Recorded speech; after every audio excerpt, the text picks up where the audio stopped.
Bom, para você que acompanha aí a página, hoje eu vou falar um pouquinho do livro, não digo falar, né, porque a gente tem poucos minutos, mas indicar o livro Boxe Negação do Desporto, do Fernando Ferreira. O próprio título já deixa claro a visão do autor, ele nega o boxe como esporte. E na página 15, ele escreve dizendo o seguinte: em 1962, isso aconteceu 14 vezes, após outras tantas mortes.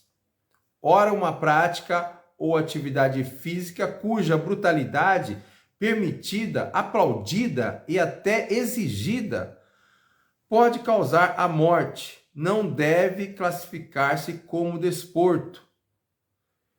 Essas situações extremas são absolutamente impróprias. Apesar de ser um apaixonado pelo esporte, e é claro, ele está escrevendo isso na década de 70, hoje temos uma tecnologia para avaliar os atletas e tudo mais, e até prevenir, né? Mas ele não deixa de ter razão, porque ainda hoje continua morrendo atletas que praticam boxe. É o esporte que mais mata, embora ele não classifique como um esporte, mas é uma realidade. Eu concordo com a avaliação que ele faz na década de 70. Ele está expressando aqui, peguei um parágrafo, que ele fala, no ano de 1962, ocorreram 14 mortes. Tá? Podemos pegar o próprio Adilson Rodrigues Maguila, que foi um grande boxeador brasileiro, que tem aí a demência pugilista, uma evidência dos efeitos de anos praticando o boxe, levando golpes na cabeça. O próprio Muhammad Ali, embora o mal de Parkinson não tenha nenhuma relação com o esporte, né? Porque você pode ter o mal de Parkinson sem nunca ter praticado o esporte. Mas há algumas leituras, né, de que, no caso do Muhammad, a sua predisposição, talvez, e os vários golpes levados, né, ao longo da sua jornada, pode ter acelerado essa doença. Mas isso é uma especulação, mas é evidente que depois dos 38 anos ele começou já a apresentar, inclusive numa luta, ele já, na década de 80, ele apresentou já sinais que não estava bem, até foi o seu retorno. Mas esse livro aqui é um livro interessante, deveria ser discutido.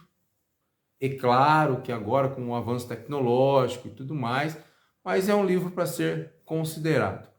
E eu estou fazendo essa exposição hoje, até mudando um pouco o foco da linha geral, porque uma das lutas que me chamou a atenção, mais pelo seu lado emocional, tá? O lado psicológico, foi a luta do James Buster Douglas contra Mike Tyson em fevereiro de 1990. Uma luta em que Buster Douglas não era o preferido, né? Até pelo seu histórico, ele não foi um boxeador de ponta, mas ele estava extremamente motivado naquele dia, lá no Japão. E falo motivado porque, mesmo diante da perca da mãe, que me parece que foi uma semana antes ou duas, ele entrou no ringue motivado psicologicamente. E o Tyson mostrou o oposto. Estava desmotivado, já com aqueles problemas do casamento e tudo mais, não treinou direito e tudo mais. E o Buster Douglas veio com muita emoção. E no final ele dedicou aquela vitória, aquele título, à mãe dele, mostrando a força interior que levou à vitória.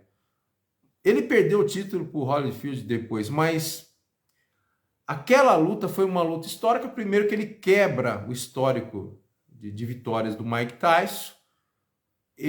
ele não era um boxeador extraordinário, ele vence o maior boxeador até então, né, dos pesos pesados, Mike Tyson, e foi motivado para aquela luta, mesmo diante da morte da mãe. A morte da mãe foi o motivo principal para ele estar ali e no final dedicou a vitória à mãe. Quer dizer, aquela luta me chamou muita atenção, porque foram dois boxeadores com sentimentos totalmente opostos.